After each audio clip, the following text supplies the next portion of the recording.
Hi there, LinkedIn family. Jonathan here from Some Talented People. And today we're going to be talking to Kristi, and she has some very interesting insights indeed. Thank you. I am Kristi Holt. Super happy to be here.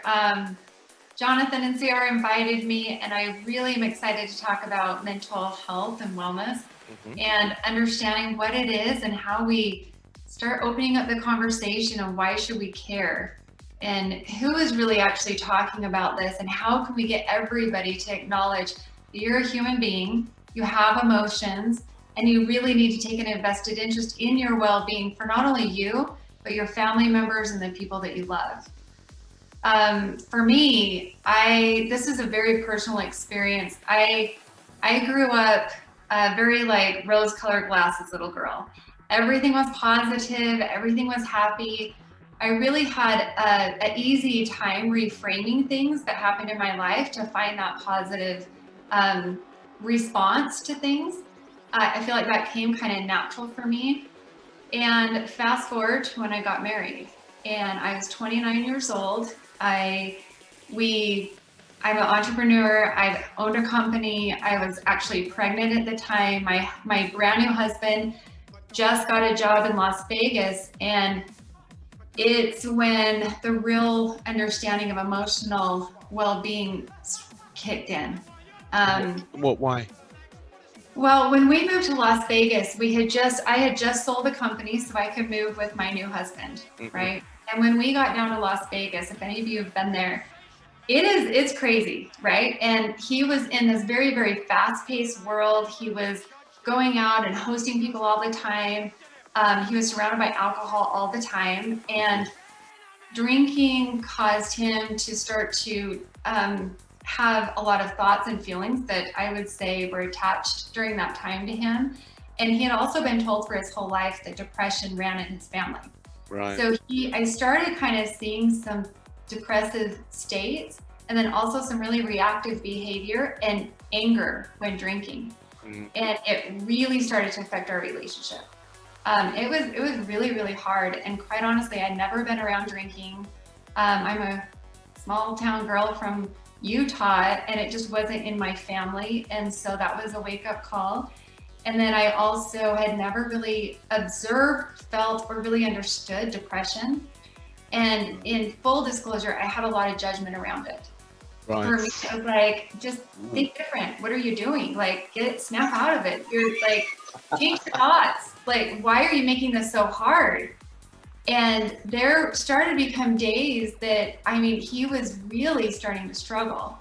And he ended up having a job shift, left the corporate world and became an entrepreneur with me. And that's when the extreme depression kicked in. Because if I'm not this high on life, making a ton of money with everybody needing me, and I have this glamorous life in Vegas, and now I'm a dad, all of a sudden I have 2 kids I'm taking care of, and I don't know who I am. Wow. And it took him to the deepest, darkest place. Wow. And for me, it was the contrast that I observed and understood and learned, and how was I going to show up in this? So I'm proud to say 15 years later, we are still married, and we are happily married, and we are still in love. And that process to experience that contrast and sit in that deep, dark depression, and then catapulted by alcohol, and using and getting addicted to alcohol and trying to take care of depression on his own through alcohol abuse was extremely painful, right? We had 4 kids during that time. So now we have 4 kids, fast forward. And I have seen firsthand what I needed to do as a spouse that's supporting someone to go through that. I learned that I had to care more about my emotional health. I had to care more about that than anything else. I had to care more about my emotional health than my children, than my husband, than my job, than my family. And that was not what I was taught. So I had to release a lot of beliefs about being selfish, or that I shouldn't matter, that he should matter more, and all those kind of really warped ideas that we believe we can control outside of us. Yeah. And probably what changed the most in our marriage is I took radical accountability for my own thoughts and feelings, and I quit blaming him. Right. So And it's taking power for yourself. you're absolutely right. And I realized that I am responsible for my joy. I am responsible for how I'm going to experience life. And to take that off of him finally gave him freedom to get out of the guilt and the shame that he was causing on our family. Right. And that was where we started to experience radical accountability and change, not only in ourselves, but in our marriage. And I mean, I could go on, but this is why I care so much about what I do today. We have a company called Vibonics. It's a technology company that quantifies wellness. Excellent. Which means we partner with all these amazing companies and modalities that are teaching about mental and emotional wellness.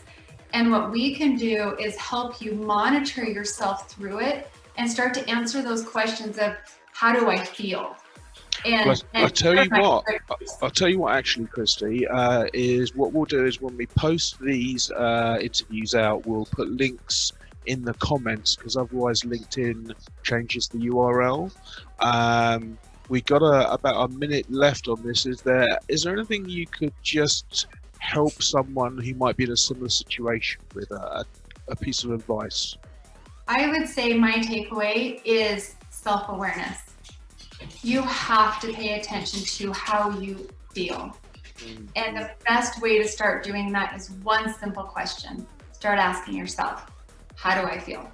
And start to give real, honest answers so you can begin to move through those emotional states. Fantastic. Thank you very much indeed. Okay, I think that's fairly humbling. Tomorrow, we're going to be speaking to Andy, and I hope you look forward to that.